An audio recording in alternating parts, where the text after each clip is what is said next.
All right, why don't we go ahead and get started here for the next session on supply.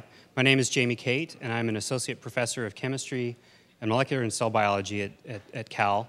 And it's a great pleasure for me to introduce our next speaker, Arun Majumdar. And he'll be giving the keynote on this session. And then we'll have 4 other talks after that describing various aspects of supply.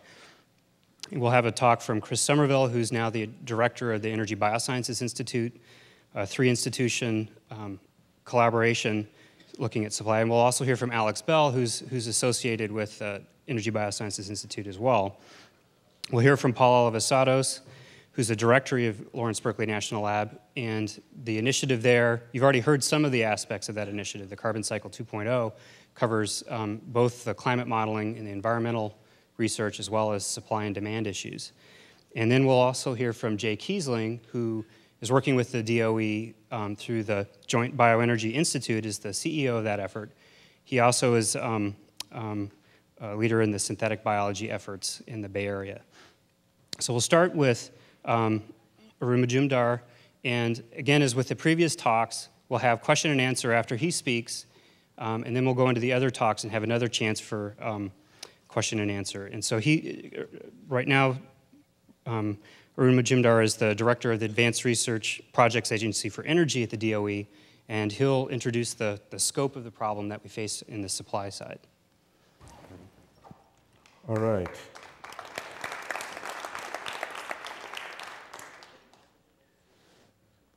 Well, it's great to be back. First of all, Graham, can't see you, it's too much light. There you are.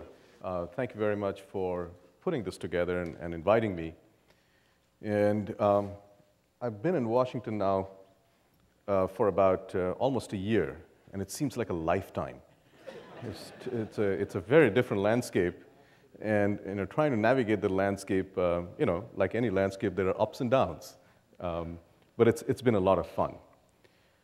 And I'm told that it's not often that someone gets a chance to start an agency in the federal government, and it's been an absolute honor to do that. And I'm having a blast in Washington.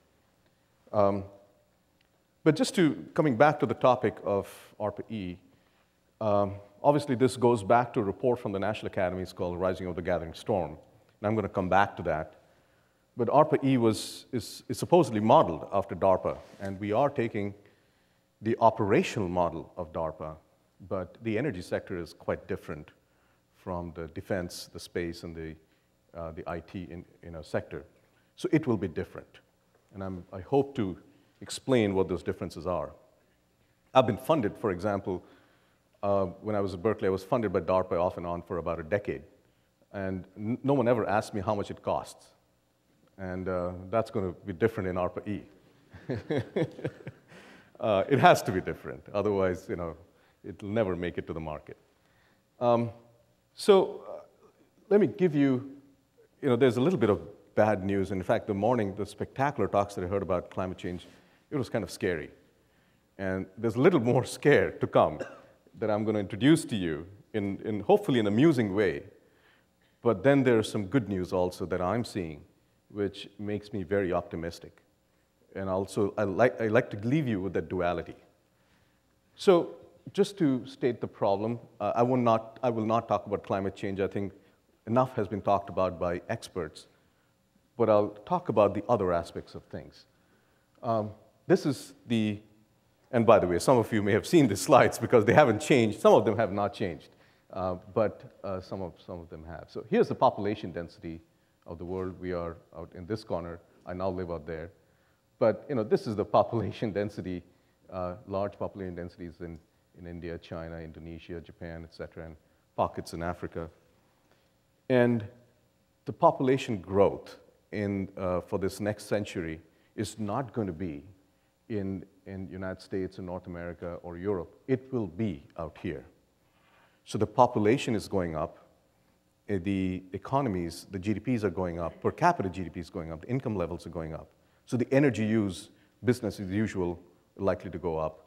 So many parts of the world have sort of a double whammy because the population is going up and per capita energy consumption is going to go up. And so that's a nonlinear effect going to happen. and it's already happening right now. You've seen this picture before, which is the energy use, and you can see the bright spots in the cities out here. You can see the coastline, the Nile, the highways across Central Asia out here. You can see the Indus River, and so on and so forth. What is interesting to see is the overlay. If you put the two together, in a population and energy use do not correlate. And you can see overuse or actually extra use, additional use over the average of energy out here. It's really bright. You don't see the red out here. And there are many people out here who have not turned on the lights yet. And if they start turning on the lights the way we have done in the past, I think from the earlier talks that you heard, it is pretty bad news.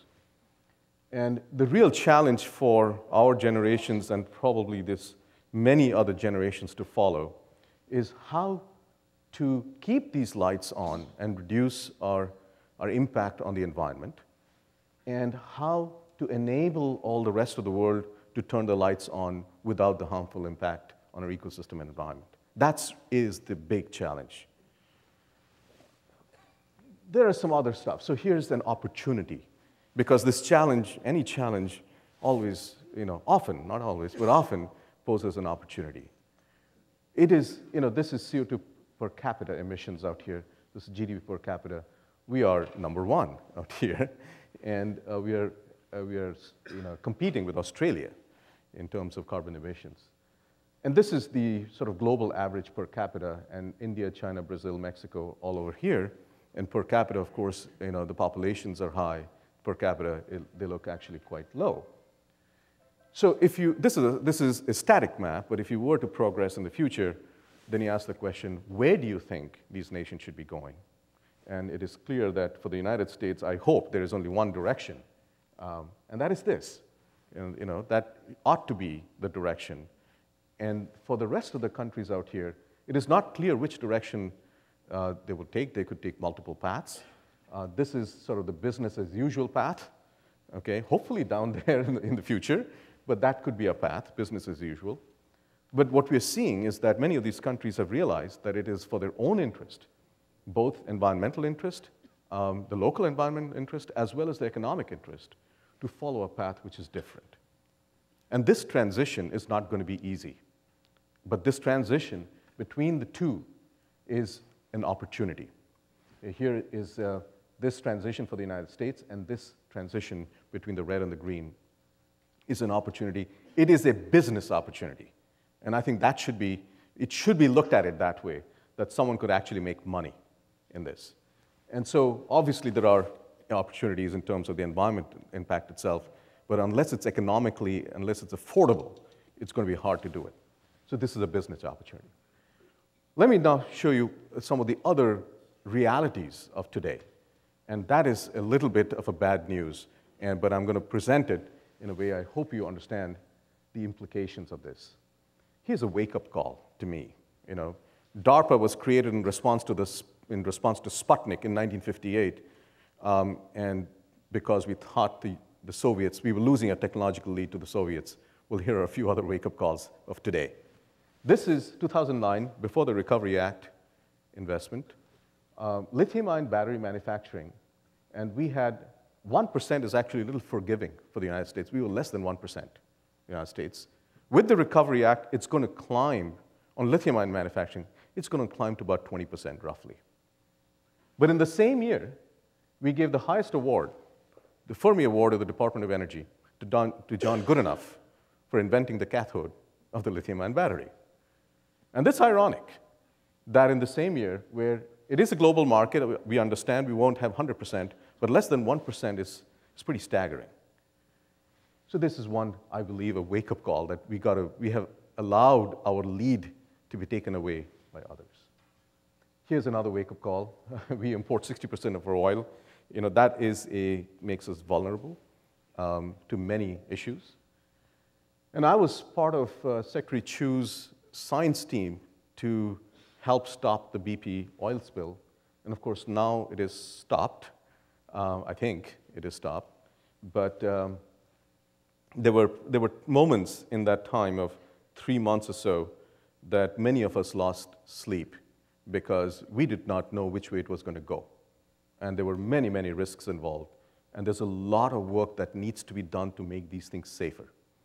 If I tell you the details of that, it's worth writing a book. Just to give you an idea, this is the blowout preventer is about 2-story stall. It's about $20 million total cost of that. Guess how many pressure gauges are in there? It's unbelievable. There was one pressure gauge which was not working. So I think there's a lot of room for improvement out there. So this is really, if you look at all this, there are many other examples. Solar cell photovoltaic manufacturing, we have less than 10% of the manufacturing. And just in the mid-90s, we had more than 40%. So we have lost our lead out there as well. This is really at the core of our national security, of our economic security, and frankly, as we heard in the morning and later on, it's the environmental security of the whole globe. So this is our DNA, and we really need to address this aggressively. Well, the creation of ARPA-E was in response to the rising of the gathering storm, a report which actually took, ARPA-E was just one slice of it. There was K through 12 education, many, many aspects of education and in science and engineering, et cetera. But in response to that, ARPA-E was created in America Competes Act in the previous administration and got launched by the Recovery Act. And we just obligated this year, on Tuesday, we finished 100% of our obligation of the money that we are appropriated. But let me just take a few excerpts of what was written. It was written that the Gathering Storm Committee concluded that the primary driver of the future economy and concomitant creation of jobs will be innovation, largely from advances in science and engineering. And this, I don't have to explain this crowd to this. I'm preaching to the choir out here. But something that I found quite fascinating, while 4% of the nation's workforce is composed of scientists and engineers, this group disproportionately creates jobs for the other 96%. So there's a lot of burden on scientists and engineers not often recognized. And I think this is this statement makes that case. But now that we are in this situation, which is highlighted by this report that came out last week, Rising Above the Gathering Storm Revisited, and the storm is now rapidly approaching Category 5. And I'll show some excerpts from this, which was just kind of shocking. But the testimony from this, Norm Augustine and others testified in front of the House Science Committee, I believe, on Wednesday.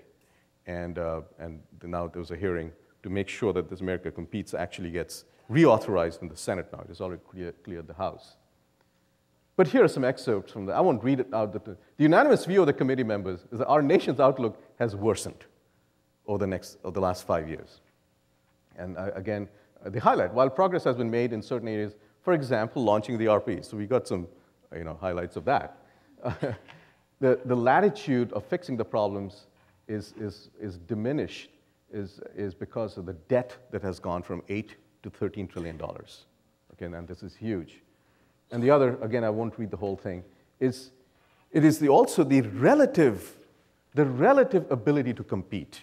Because other nations have markedly made progress, the relative ability to compete has actually gone down. And while it is important that other nations should be making progress, we should be making progress as well. And again, it comes back to innovation. And now the urgency for innovation is even higher now because of these situations. And fortunately, it says the nation has, in the past, demonstrated considerable prowess in this regard. But here are some other shocking things. And this is the amusing part. Well, it's amusing and it's also quite shocking. Among the manufacturers of photovoltaics, wind turbines, and advanced batteries, the top 10 global firms by market cap include 2, 1, and 1 US firms, respectively. And the other firms are from China, Denmark, France, Germany, India, Spain, Taiwan, and UK. A Japanese company produces more than 75% of the nickel metal hydride batteries, which goes into all the hybrid cars. And finally, US spends more on potato chips than energy R&D.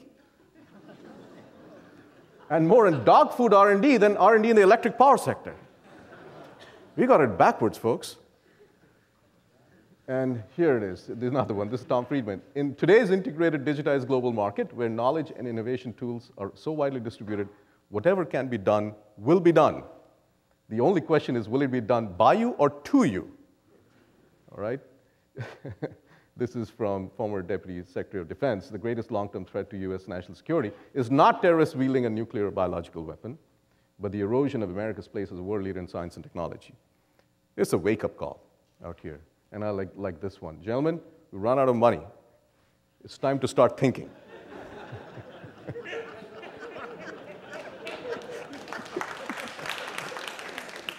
So let me tell you what we are trying to do in terms of thinking. And here it is. So has the world faced such a challenge before? And it's different kinds of challenges every time. But this is a global challenge. This is an economic challenge, all kinds of challenges put together. And yes, it has. And science and technology and innovation came to the rescue for this. Here is, this is an example which is considered arguably one of the most important innovations and discoveries, invention, I mean, you can combine all those words, of the 20th century. And this was a calling upon science in 1898 to save the world from starvation. So William Crookes, who was a physicist, asking the chemists to help out because they were running out of nutrition in the soil. There was not enough nitrogen, and the world population was slowly increasing because of improvement in qualities of water and et cetera. And there was not enough food. And there was a huge resource battle in the Guano Islands in South Chile, or in South America. And then when that got depleted, then the saltpeter in the deserts of Chile. And there were battleships going out there, and there were wars and battles. Sounds familiar? Well, this is what was happening in the late 1800s. And there was a challenge posed to the chemists. And Fritz Haber in 1908 discovered the catalyst to combine nitrogen and hydrogen to form ammonia. And one of the, not all of them, one of the first catalysts was uranium, then osmium. And of course, Bosch and others did a whole bunch of combinatorial chemistry to find other catalysts. And Carl Bosch developed high-pressure chemistry, chemical engineering, and to form ammonia made of fertilizers. It's a wonderful book called The Alchemy of Air. If you haven't had a chance to read, it is sort of the whodunit because there were two wars that went on at that time. It's a beautiful book.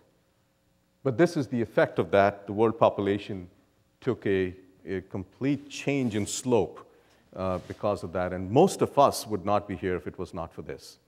And so, yes, science and technology came to the rescue. There are, of course, implications of that. Now the population has gone up. We have an energy and climate issue. This is another one. This is Green Revolution by Norman Borlaug, got the Peace Prize. I won't go into the details of this, but I would not probably be here if it was not for this. And of course, there are many others. And Salk and many of the other people in polio vaccination, he's not the only one. But nevertheless, this was a nonlinear event in this particular. So the question is, we need to look at these game changers. Otherwise, business as usual, as we heard in the morning, it's going to be hard to do. We need to do that. That's our running game, if you may, but we need some passing games as well. The way I look at it, and this is just a personal view of this, if you look at the last 100 years of sort of step changes in things, artificial fertilizers, green revolution, all the way to internet and others, if you ask the question, what do we need to do? The pace and scale, both are important.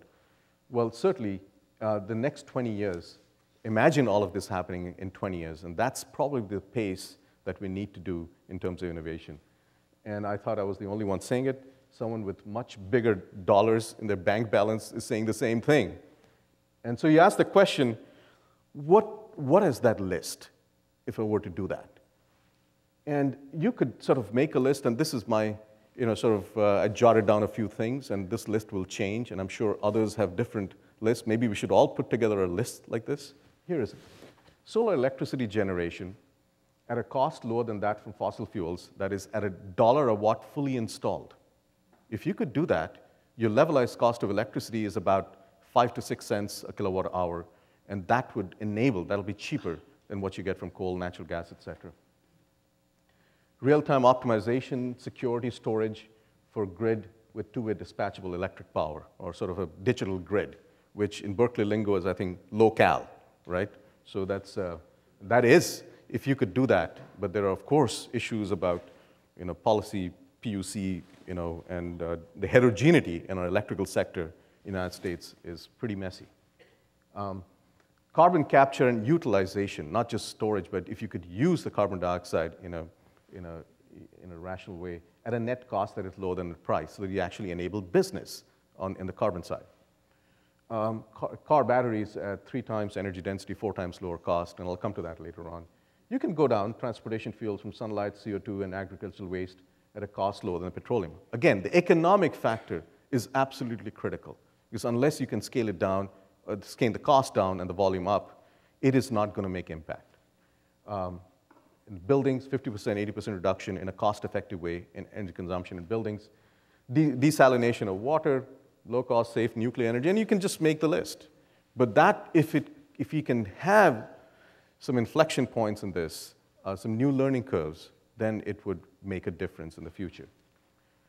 So what is ARPA-E's mission? And this is directly from the statute, and we follow the mission very strictly. To overcome the long-term and high-risk technological barriers in the development of energy technologies.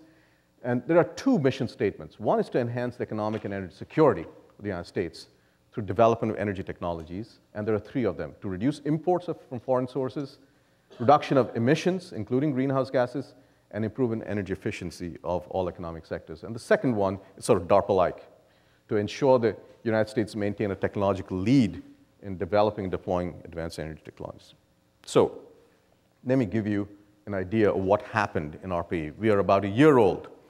And this is before what I'm going to present out here is before I actually joined ARPA-E. I was still here in Berkeley that time. When it was opened up for business, and what they did was said that, okay, let's just open it up for all ideas. And on hindsight, maybe they shouldn't have done that, but it was a great way to find out what's out there and what's the capacity out there.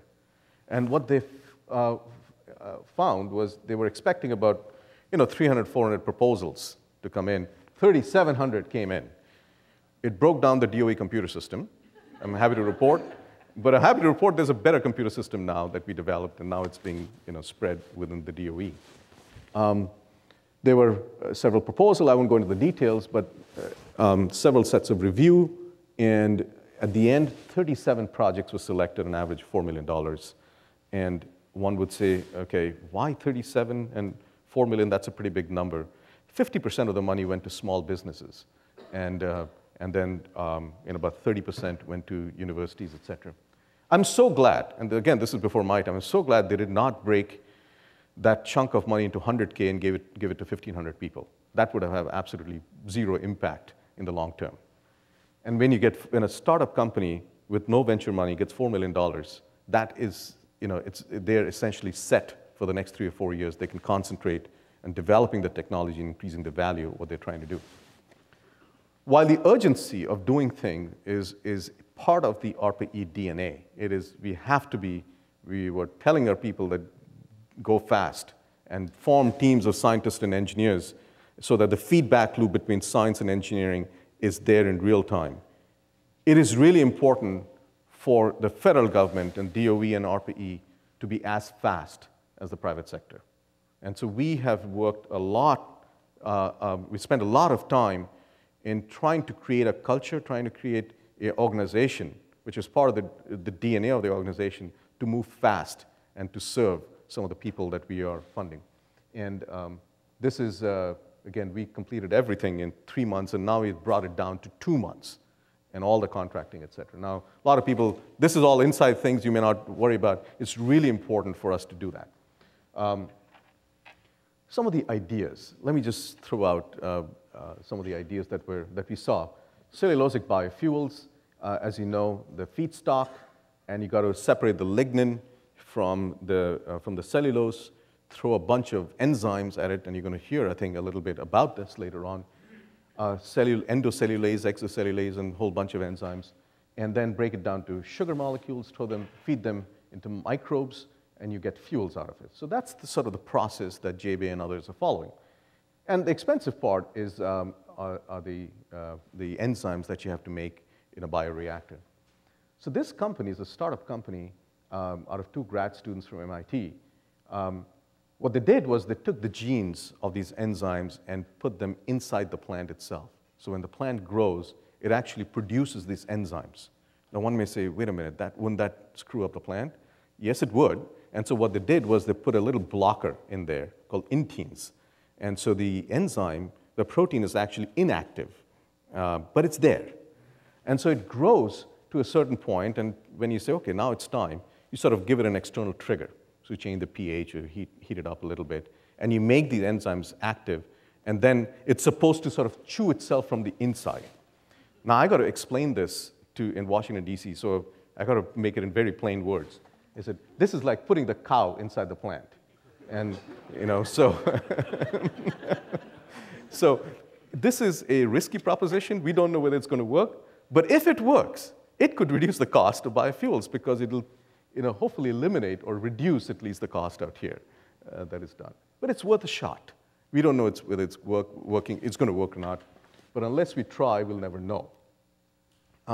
Grid-level storage is the biggest white space out there in actually enabling renewable electricity like from solar or wind, is how do you store it? And if you look at the wind ramps that is coming, let's say in Bonneville Power in Oregon, when the wind comes, there's a mismatch between the supply and demand of about a gigawatt. And that gigawatt needs to be stored for an hour. So it's like a nuclear plant, a gigawatt. So how do you do that? And it has to be done at cost. And so that kind of scale of electricity storage, lithium-ion batteries are not going to get there. Lithium-ion batteries are great for frequency regulation, which is less than a second, but not for an hour. So this is an idea based on aluminum manufacturing, where they take an aluminum salt and they heat it so that it's molten salt, and you pass electricity. And this is how aluminum is manufactured. You pass electricity, and you plate the aluminum from the salt on one electrode, and you get a gas reaction, carbon and oxygen on the other one, and you just throw the gas. What they figured out is that you could plate two metals in a metal-metal solution and thereby store the energy. And when you let them mix, you actually get the charge out. And they're making this battery, and the estimated cost is about $50 a kilowatt hour. Now, when I see an estimated cost from university, you've got to sort of rethink this. It may be more expensive. But even if it's $100 a kilowatt hour, that's pretty damn good, because it is not only then usable in the United States, it is actually useful in other parts of the world as well. Very interesting wind design, wind turbine. Today's wind turbine has these three propellers going, and those of you who know the fluid mechanics of wind turbines, there's a maximum efficiency you can get. It's about 60%, 59.3. It's called the Betz limit, because the streamlines actually diverge, because it has to avoid, if you conserve mass momentum energy, that's what you get. But so you miss a large chunk of the wind that is coming at you because it's just going around it. And so what they have done is use the principles from jet engines, where you actually entrain the flow from the outside, and thereby these guys are actually beating the Betz limit. And there are other implications that reduce the cost by about 40%. So it's a very interesting design, and hopefully, and they're actually testing them in wind tunnels right now. What is an ARPA-E project? A lot of people have asked, okay, so what do you guys do, and how do you define an ARPA-E project? So here it is. ARPA-E, it has to address our mission. The statute is there. It's stated in the mission. It has to address the mission. The second thing is that, okay, we're not doing science. Office of Science does science. But we are looking at technologies. Here's the type of technology. New technologies, devices, and prototype systems that do not exist in today's energy market. So if you're doing a lithium-ion battery, do not come to us. Go to Energy Efficiency Renewable Energy. They have a lithium-ion battery project. That's what they do. So this is technologies that do not exist in the market. They're too risky for the private sector. But if successful, could make today's technologies obsolete and could have large commercial impact and could produce new learning curves in markets. That's the kind of project that we're looking at. Strong impact on funding relative to private sector. So we ask the question, if this is successful, is there a market out there? Or will it be attractive for the private sector to actually invest in it later on? Maybe not the next one, but the one after that, perhaps. And of course, attracting the best in class people. And so the idea is to really bring scientists and engineers together in one team. And again, as I said, keep the feedback loop between them going, because that is speed. because otherwise you have transitions from science to engineering and then to technology development, et cetera, and attract the best intellectual horsepower in energy R&D. Just a few ideas of a few programs that we created. This is on batteries. Batteries for electrical energy storage for transportation, or the BEAST program. So we have an acronym pretty much everything we do. So this is the energy density of today's battery, and here's lithium-ion battery. This is the theoretical limit of lithium-ion battery, and this white line is the effective energy density for internal combustion engine. The fossil fuel, or gasoline, has an energy density of about 12,000 watt-hour per kilogram, but with the efficiency of the engine, it comes down to around effectively 3,000 watt-hour per kilogram or so, and that's lithium-ion battery, the theoretical limit of lithium-ion today's battery. The zinc-air battery, lithium-sulfur batteries, lithium-air batteries with much higher energy density, but they're very risky, and it's very hard to make them rechargeable. But it is worth doing so, worth taking shots at it. And the Japanese government is spending $60 million a year in these batteries, and we had not spent very much. And so we created this program and also new manufacturing processes. And out of that came, so we gave this target, 2.5 times today's energy density cell level, and 4 times lower cost. Okay, and this came out of a workshop. And this is not our goals. The community said these are stretch goals. And we said we don't care whether it's magnesium or zinc or, as long as you can meet the target. And here are some magnesium-ion batteries, other very interesting flow batteries, lithium-sulfur, 2 kinds of lithium-air batteries, et cetera, and a very interesting volumetric capacitance idea from Stanford. And so this is what is going on right now. New manufacturing techniques. Applied Materials got together with A123, and with LBNL, and looking at new ways of scalable manufacturing processes as opposed to 18650 cells, which is the way it's done today. Carbon capture. So today's, as you heard, today's carbon capture is done by amines, monoethanol amines, and other similar kinds of chemicals. And in that, you basically expose carbon dioxide to amines, and you form a carbamide bond. You take it out, you heat it, and then you release the carbon dioxide. You get a cost for coal-fired power plants. It's about $70 to $80 a ton of CO2. And the market price of CO2 in Europe, we don't have a price of CO2, unfortunately, but the market price in Europe is about $30 a ton. So if someone wants to start a business in carbon capture, they start off with a loss of $50 a ton of CO2. That's a non-starter. And so while the MEA and the amine process has a learning curve to come down in cost, and fossil energy and DOE is looking at that, we said we need to try some other techniques, because if you look at the history of MEA or amines for carbon capture, it was actually to remove carbon dioxide from natural gas, where the value proposition is very different. So we opened up this program, and some very interesting ideas came out. I won't go through all of them. This is an idea, because it's in pictures I can explain. This is a solution. It's an aqueous solution where you expose it to CO2, and you form a solid. The CO2 now is in solid form. You remove it from the water, so that when you actually heat it, you don't have to heat the water. And so you reduce your energy consumption significantly, and the potential cost could be $25 to $30 a ton of CO2, and at a much rapid progress than the MEA learning curve. And this is, this I believe, sort of believe the cost, because this is from a very large company. They know how to do cost analysis, and this is, that's what they project. Electrofuels program is very interesting, and this is, there are a lot of biologists out here, and so it might appreciate this. All biofuels today, whether it's from agriculture or agricultural waste, cellulosic biofuels, or algae, et cetera, is based on the Kelvin-Benson cycle. It's absorption photon during photosynthesis, using Kelvin-Benson cycle to fix CO2. There are other organisms or other cycles in biology for fixing CO2 which have really not been used. So if you really generalize the concept, you need some reductants, and the reductants could be coming from sunlight, could be coming from waste from oil and natural gas, which is hydrogen sulfide, or could be coming directly from electrons, or ammonia or hydrogen. And if you use that to combine CO2 with hydrogen, et cetera, you can use non-photosynthetic approaches, organisms, in a mix and match modular process, and thereby produce long-chain hydrocarbons. And photosynthetic process is roughly 1% or maybe less than 1% or so these mechanisms, the efficiency of these mechanisms, are up to 90%. Now, 90% may be hard to get, but even if you're at 20%, it's way better than photosynthesis. So this is an alternate approach. And so this is a whole bunch of people have started thinking about this, including people who were not working in energy before, and very distinguished people who are coming into the energy field because of things like this. And that's a very nice thing to see. Other programs, I won't go into the details again. This is grid-level storage at less than $100 a kilowatt hour. There's a whole program on that.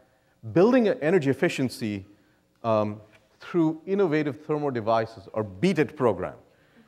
And what we figured in this that, ERE created the buildings hub, so we said, well, let's do something different.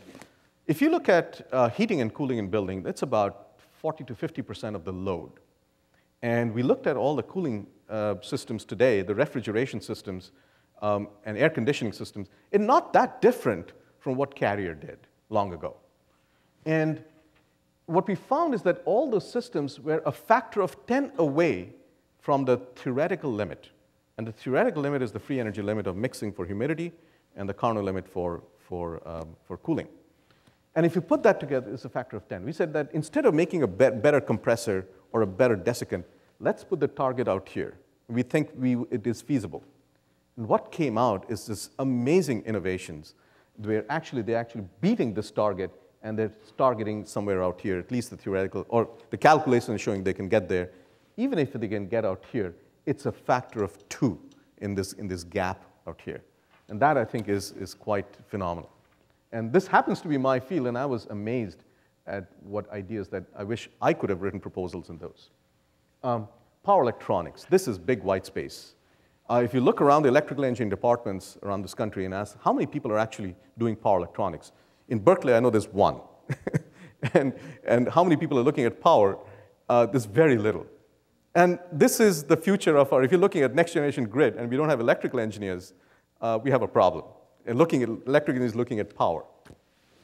So we started this program, and out of that came some amazing innovation again, where all the way from power supplies, instead of looking at only 60 hertz, which is a supply, going to 2 megahertz, 10 megahertz, where everything shrinks, and you get integration, and you get reliability, reduction in cost, et cetera, from power supplies, all the way to substation.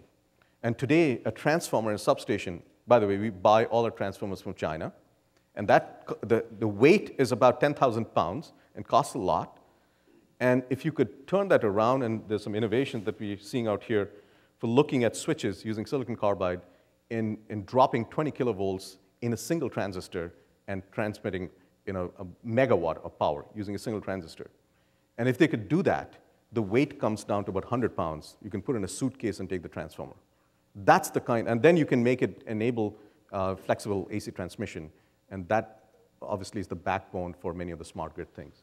So that's the kind of innovation that we're seeing. And again, this is an area where I think there needs to be an educational component. We might have some training grants, et cetera, for this as well. We'll have boot camps, because this is an area which has not been emphasized by many of the EE departments, and we need to do that.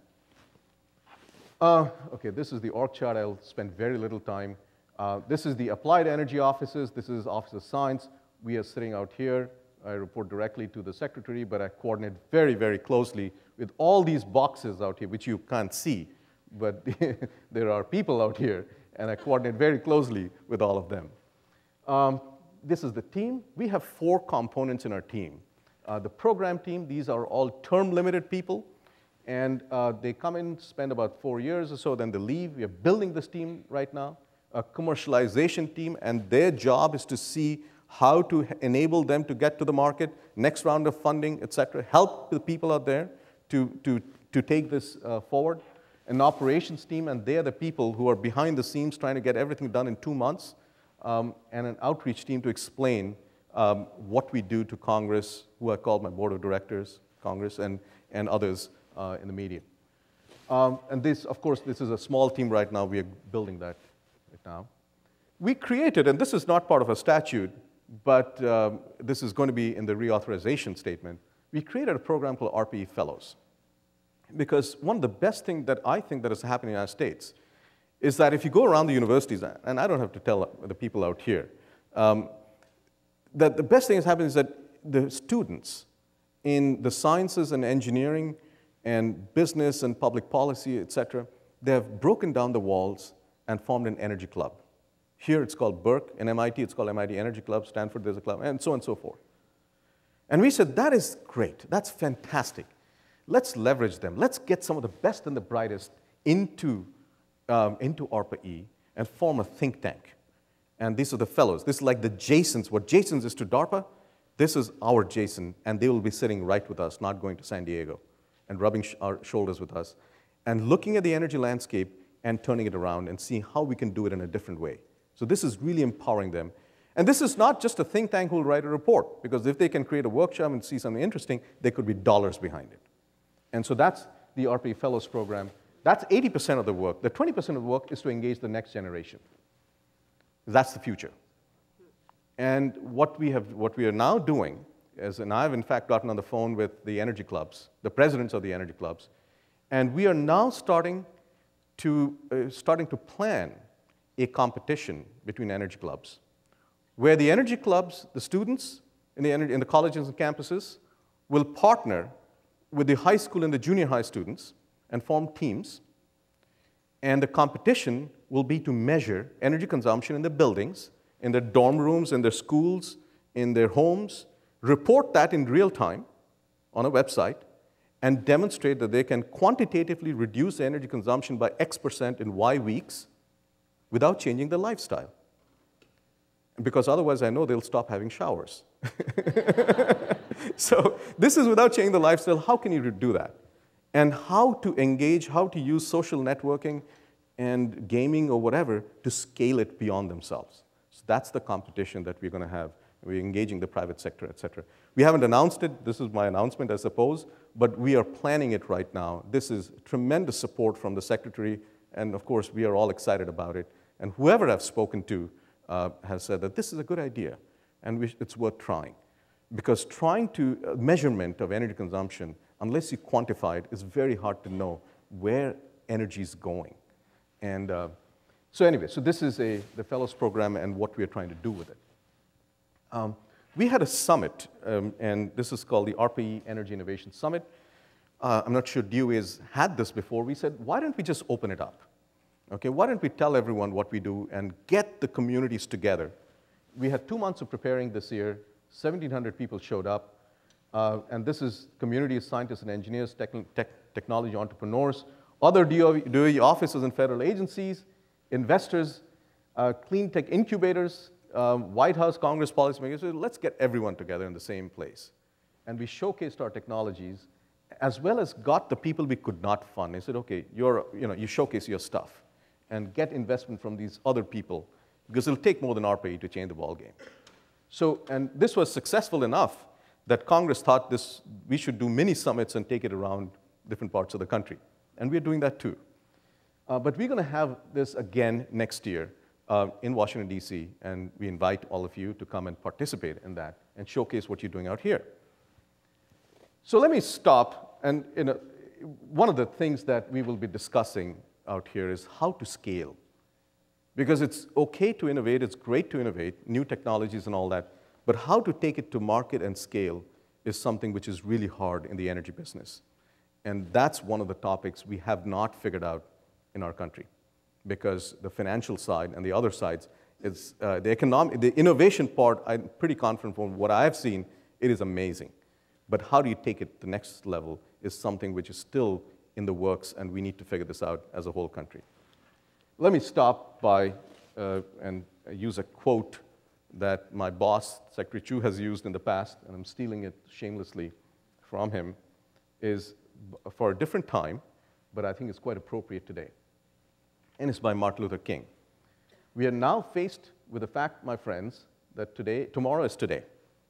We are confronted with the fierce urgency of now. In this unfolding conundrum of life and history, there is such a thing as being too late. So thank you very much.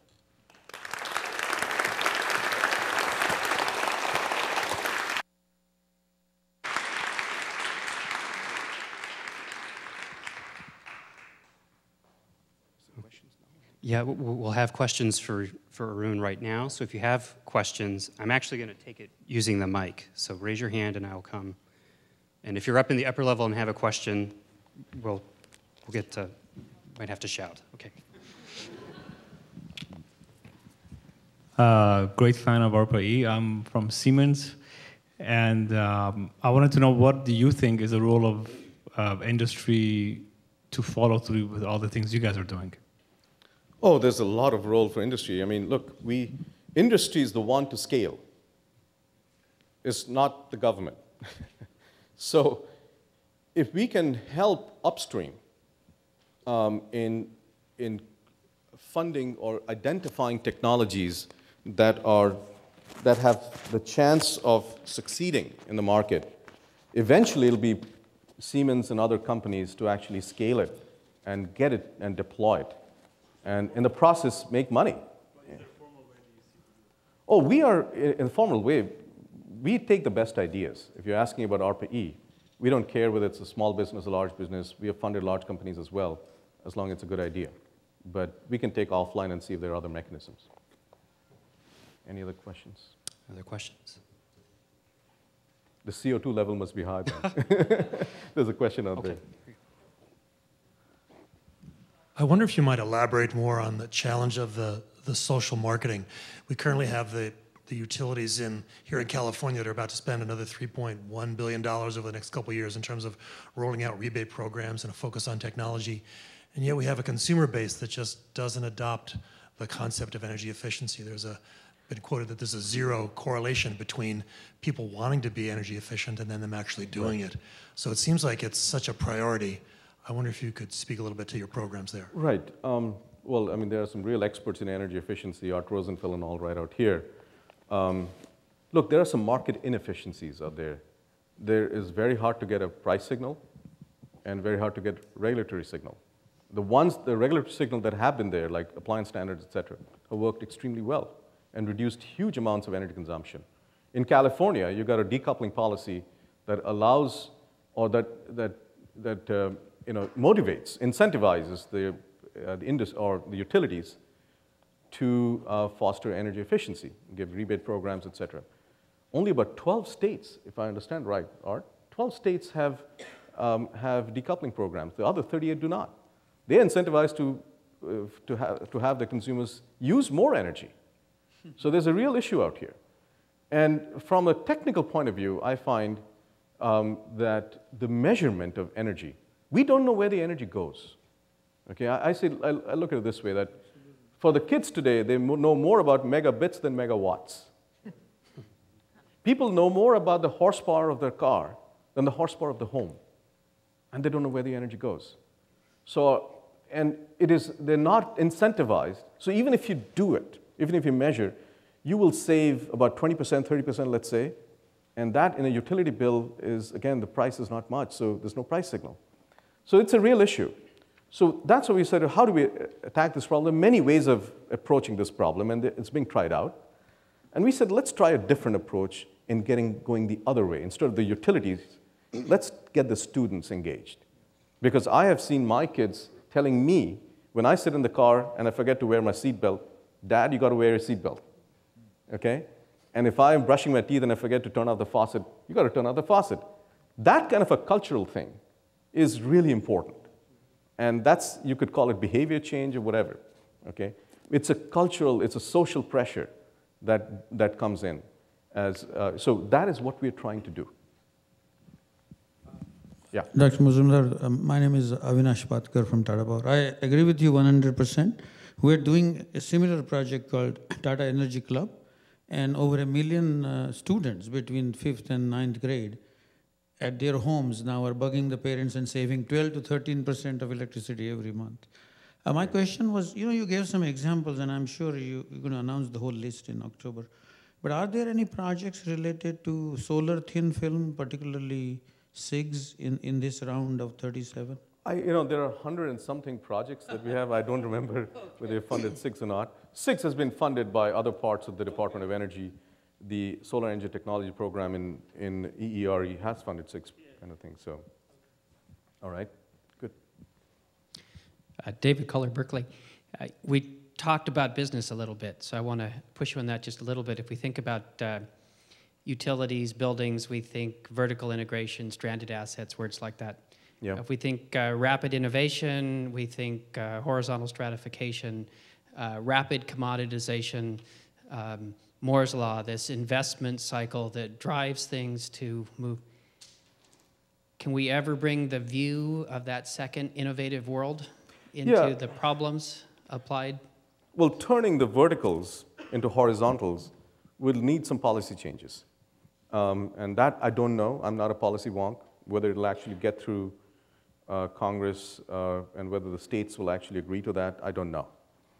But if we do get into horizontal, I think it is really important that we have standards that interface between different, just like in the computer industry, you have horizontals. You have someone making chips, someone making software, someone designing them, and then someone integrating them. These are horizontal, where it used to be Cray, and it used to be digital equipment, which we no longer hear about, right? So that horizontal means that there is some standardization of how they interface, and that needs to be introduced at some point. But to create horizontals, I hope at some point they will be, but I don't know for sure. Okay, well, there are two more questions. One from upstairs. You talked about the need to retake the lead in alternative energy research. Even if we can do that, how do we compete to keep manufacturing in the U.S. keeping cost in mind? Oh, that's a question that I have raised in my testimonies to Congress, is that I'm not so worried. I'm not so worried about, let's say, the innovation part and coming up with new ideas and actually showing something. But what keeps me awake at night is how do you keep the manufacturing, scaling of those innovations in the United States? And I don't have the answer to that. It is a national issue. It's beyond ARPA-E. One of the things that I have suggested, and we are working sort of in an ad hoc way, is that if you look at the innovation chain and the whole economic chain, at the end, there needs to be a buyer. This is business 101. You need to buy the stuff, right? The demand pull has to be there. And people are going to China today, and they should be going to China because there's a demand out there. People are building the infrastructure, and they should be building. The question is, how do you create the demand pull out here? And the biggest consumer of energy in the United States is the federal government, okay? And so why not use that purchasing power, a fraction of the purchasing power, to pull in these technologies and give them a foothold? And if the demand is there, it's most likely the manufacturing will be here because things are large and shipping it is expensive. So that is an idea that we need to foster. We need to somehow cultivate that and using our own buying power to pull in these technologies. We haven't done enough of that. And maybe it will help. Yeah. Okay, one more question. Christine Bénard, I'm from Michelin, the Thai manufacturing company. I know you are in DOE, mainly focused on energy. But I wanted to know what really the federal government is doing about transportation in general. You spoke about lithium air batteries and things like that. It's closely connected to transportation, ground transportation. But I wanted to know whether there are other programs about electric vehicles in general and other things like this. Well, there's a whole Office of Vehicles Technology in the Office of Energy Efficiency, Renewable Energy, which looks at lithium-ion batteries, which looks at combustion engines, as well as lightweight materials, et cetera. So looking at that as well, yeah. All right, well, we thank former professor, now director of the ARPA-E. Thank you very much.